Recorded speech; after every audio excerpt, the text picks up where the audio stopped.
చేస్తుంటే ఏ మాత్రం పట్టించుకోకుండా ఈ సీఎం ఒకప్పుడు ఈ సీఎం అశోక్ నగర్కి వచ్చిండు, రాహుల్ గాంధీ వచ్చిండు, మా తరపున మీరు ప్రచారం చేయండి అన్నారు, మాకు ఓట్లు అయిపోయింది అన్నారు, మమ్మల్ని గెలిపియండి అన్నారు, మేము కడుపులో పెట్టి చూసుకుంటామన్నారు.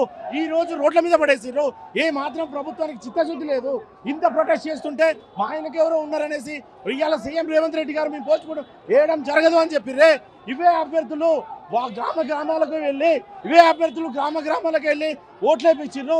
కాంగ్రెస్ ప్రభుత్వం అధికారంలో రావడానికి వచ్చేసిర్రు. ఇప్పటికి స్పందించకుండా ఏ మాత్రం చేయకుండా అసలు మమ్మల్ని పట్టించుకోకుండా మా మా మధ్యవర్తులు ఎవరైతే ఉన్నారో వాళ్ళకి జాబులు ఇచ్చారు, వాళ్ళకి ఎమ్మెల్సీలు వచ్చినాయి, మేము రోడ్లు పడ్డాము. ఇప్పటికైనా ప్రభుత్వం స్పందించకపోతే మేము ఈ రోడ్డు మీకు కదిలే ప్రసక్తే లేదు. ఇప్పటికైనా స్పందించాలి. అసలు సీఎం ఢిల్లీ నుంచి ఇక్కడ నుంచి పరిపాలిస్తుంటే అర్థం కావట్లేదు. ఢిల్లీకి పోతున్నాడు, ఇక్కడ నిరుద్యోగులను రోడ్డుకు వదిలేసిండు. డిఎంసీని ఇక్కడ నుంచి చేయాలి, మాకు న్యాయం జరగాలి. మాకు న్యాయం జరిగేంత వరకు ఇక్కడ నుంచి పోము. రేవంత్ రెడ్డి ఇంతకు ముందు వచ్చి ఇదే రాహుల్ గాంధీ ఇక్కడికే వచ్చిండు. అశోక్ గారు ఇక్కడికి ఈరోజు నోరుందని ఎక్కడ పడితే అక్కడ మాట్లాడుతున్నావు. ఫిబ్రవరిలో సర్పంచ్ పదవులు అయిపోయినాయి. నీకు మాత్రం నీ ఎలక్షన్స్కి మాత్రం సానుకూలమైన రోజులు వచ్చేదాకా ఎదురు చూస్తున్నావు. మా జీవితాలు సెట్ చేసే, నిరుద్యోగుల జీవితాలు సెట్ చేసే మాకు రెండు నెలల వ్యవధి కోరుతున్నాం. లోకల్ బాడీకి వానికి నీకు దమ్ము లేదు, కానీ నీకు సానుకూల టైం చూసుకుంటున్నావు. కానీ మా జీవితాలు 10 ఏళ్ళ నుంచి ఆగమైపోయినాయి. ఇక్కడి నుంచి సెట్ చేసుకుందాం అనుకుంటే 2 నెలల గడువు నీకు ఎందుకు భయపడుతున్నావు? పోస్ట్ వచ్చి గ్రూప్ 2 డిసెంబర్ 20కి ఏమైంది? నీకు దమ్ముంటే ఎంపీ అయిపోయినప్పుడు లోకల్ బాడీ కోచ్గా నీకు అక్కడ తేడా పడేసరికి నువ్వు 6 నెలలు ఆపుకున్నావు. ఎన్నికెళ్ళి నువ్వు 6 నెలలు నువ్వు ఆపుకున్నప్పుడు మా 6 నెలలు మా జీతం ఆపలేవా? ఏమనుకున్నావు? రేవంత్ నోరుంది కానీ ఏడబడతాడా చేతగా నిరుద్యోగులు చూసుకుందాం. ఇప్పుడు నీ ఈగో హట్ అయింది, మా ఈగో హట్ అయింది. ఇప్పుడు నువ్వు ఉంటావా మేము ఉంటావా? మా బల మీద నువ్వు చూసినావు. మాతో బిచ్చం ఎత్తుకొని అధికారం తెచ్చుకొని మమ్మల్ని వెళ్ళి దొక్కుతావా? చూద్దాం. ఈరోజు మాట్లాడుతున్నాగా, నీవు గిట్ట నోరు గిట్ట ముయ్యకపోతే, పోస్ట్ పోన్ చేయకపోతే లోకల్ బాడీ కాదు కదా, జనరల్ ఎలక్షన్స్ కాదు కదా, 2 నెలలు పదవికాలం గుర్తుపెట్టుకో రేవంత్. ఖబర్దార్. గ్రూప్ 2, 3 పోస్టులు పెంచి ఎగ్జామ్ డిసెంబర్లో పెట్టాలి కంపల్సరీగా. అది ప్రధానమైన డిమాండ్. ఇంకోటి గ్రూప్ 1 కూడా 1 స్టాండర్డ్ తీసి వాళ్ళని మెయిన్స్ పిలిచే విధంగా 1 స్టాండర్డ్ తీయాలి. ఇంకోటి డిఎస్సి కూడా సమస్య చాలా ప్రధానంగా ఉంది, అది కూడా తీయాలి. కాబట్టి ఈ ఎగ్జామ్స్ ఏదైతే ఉన్నాయో రేవంత్ రెడ్డి గారు ఏదైతే హామీ ఇచ్చారో గ్రూప్ 2, 3 పోస్టులు పెంచి ఎగ్జామ్ డిసెంబర్లో పెడతామని చెప్పారో అది మా ప్రధానంగా చేయాల్సిన డిమాండ్. వారే వచ్చి ప్రెస్ క్లబ్కి వచ్చి మాకు మాట ఇచ్చారు, కానీ ఇవాళ వాళ్ళు మాట మార్చడం అనేది మాకు నిరుద్యోగులకు ఒక ఆందోళన విషయంగా మారింది. ఆయన ఇంత పెద్ద మనిషి చెప్పినప్పుడు మా మనసులో విధించిపోయి అందరూ బయటకు వచ్చి ఆంధ్రప్రదేశ్లో చేరిపోయారు. ఈ ధర్నాలు చేసే వాళ్ళందరూ కూడా నిరుద్యోగులు కాదట కదా. ఏదైతే ధర్నాకు వచ్చిన వాళ్ళందరూ కూడా పైసలు తీసుకుని వచ్చే వాళ్ళు. ఇప్పుడు ధర్నాకు వచ్చిన పైసలు మేము పార్టీ కార్యకర్తలం కాదు, నిరుద్యోగులు మాత్రమే. ఈ ఆర్టీసీ క్లాసులో మీరు ఒకసారి వచ్చి మాతో మాట్లాడండి. మాతో మాట్లాడితే కదా మీకు తెలిసేది. మీరు ఎవరెవరితో తెలంగాణ దయాకర్తో బల్మూరి వెంకటతో మాట్లాడుతారు, అదే మాతో మాట్లాడండి. వాళ్ళు నిరుద్యోగులు కారు కదా, పార్టీ కార్యకర్తలు. మేము నిరుద్యోగులు, మాతో మాట్లాడండి. మీరు వాళ్ళతో మాట్లాడింది నాకు అర్థం కాదు. బస్ యాత్రలు చేసింది మేము, కాంగ్రెస్ పార్టీకి గెలిపించింది మేము, వాళ్ళు కాదు కదా. వాళ్ళతో మాట్లాడేది మాతో మాట్లాడండి మీరు డైరెక్ట్గా. నిరుద్యోగుల పైన ఇంత మొండి వేయకుండా ఎట్లా చూస్తారు? ఇది మంచి పద్ధతి కాదు. ఇది దాదాపు మైండ్లో ఉంచుకొని మా సమస్యలు తొందరగా వీలు పడే విధంగా చర్చలు తీసుకురావాలి. ఇంకా దీన్ని కూడా సమస్య కొలిక్కి రాకపోతే ఇంకో భారీ బహిరంగ మహాసభ పెట్టి కాంగ్రెస్ పార్టీ మీద ప్రధాన డిమాండ్ తీసుకొని వస్తాం.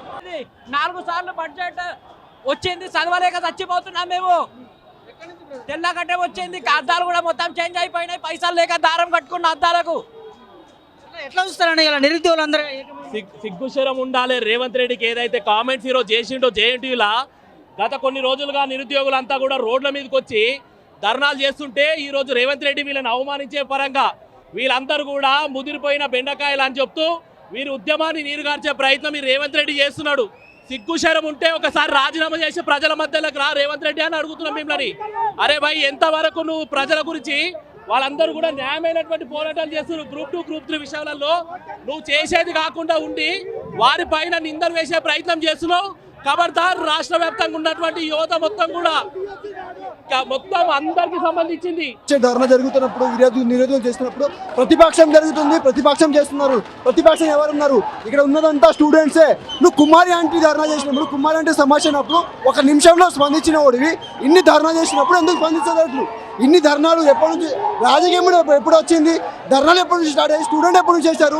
కుమార్ ఆంటీ విషయంలో కుమార్ ఆంటీ 1 నిమిషం కూడా కాదు స్పందించావు. ధర్నాలు ఇన్ని చేస్తుండగా అమరణ దీక్ష తీస్తున్నా. నిరుద్యోగులు నీ పట్టింపు లేదా? గద్ద ఎక్కించింది ఎవరు? నిరుద్యోగులే కదా. ఇన్ని పోరాటాలు చేస్తున్నా కనిపించట్లేదా? కుమార్ లాంటి విషయంలో ఒక సమయంలో పడలేదు.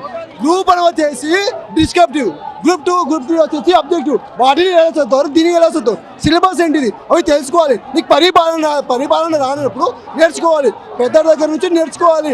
అలా ఉండడానికి సెమిస్టర్ ఇది 100 ఏళ్ళకి 10 సంవత్సరాల నుంచి 5 సంవత్సరాలు ఒకసారి జరుగుతుంటే ఈ సెమిస్టర్ లాగా ఈ రోజు రేపు ఎల్లుండి జరుగుతుందా, ఈ మంత్ నెక్స్ట్ మంత్ ఆనవర్స్ జరుగుతుందా? ఇది ఒక సెమిస్టర్ కండక్ట్ చేస్తారు. పరిపాలన అన్నప్పుడు సీనియర్ నేర్చుకోవాలి. మరి ఏం కండక్ట్ చేస్తున్నావు, ఏం పరిపాలన చేస్తున్నావు? ప్రధాని రాజకీయం చేస్తుంది. రాజకీయం ఎక్కడ వస్తుంది? ఇక్కడ ఎవరైనా చెక్ చేయండి, ఒక్క రాజకీయం ఉండదు. చెప్పండి, వచ్చిన రాజకీయ నాయకుడు నేను తిరిగి వెళ్ళిపోయాడు. ఇదా నువ్వు చేసే పరిపాలన? డిమాండ్ తెలుసుకోండి, స్టూడెంట్స్ మాట్లాడండి, తెలియనప్పుడు పెద్దవాళ్ళు మాట్లాడండి, చర్చించుకోండి. ముట్టడి చేసినప్పుడు ఏం చేశారు? మేము చర్చిస్తాం, డిస్కషన్ చేస్తాం, పరీక్ష తేదీల మీద మేము మాట్లాడతామని చెప్పారు. ఏం మాట్లాడారు? ఇప్పుడు వచ్చేసి చేసేదంతా అబద్ధమేమని చెప్తున్నారు. అది న్యాయమా? అదేం సమస్యల మీద మాట్లాడేది? సెమిస్టర్ కాదు, దయచేసి తెలుసుకోండి. సిలబస్ కంప్లీట్ చేయాలని సంవత్సరం పడుతుంది. నువ్వు ఏం ఎగ్జామ్ కండక్ట్ చేస్తున్నావు? ప్రతిదాని రాజకీయంగా స్టూడెంట్స్ గొడవ మీద మాట్లాడినప్పుడు కేసీఆర్ ఎవరెందుకు ప్రతిపక్షం మీద మాట్లాడు? నువ్వు హీరో అవ్వాలా? స్టూడెంట్ కనిపించలేదా? వాళ్ళ బాధ కనిపించలేదా? ఇన్ని గొంతులు పోతుంది మాట్లాడి, తిండి లేకుండా ఫ్రెండ్ కట్టుకుంటా ఏం కాదా? పట్టించుకోండి. గ్రూప్ 2 గ్రూప్ 3 ఖచ్చితంగా పోస్ట్ పెట్టి డిసెంబర్లో ఎగ్జామ్ నిర్వహించాలని కోరుకుంటున్నాం. Thank you.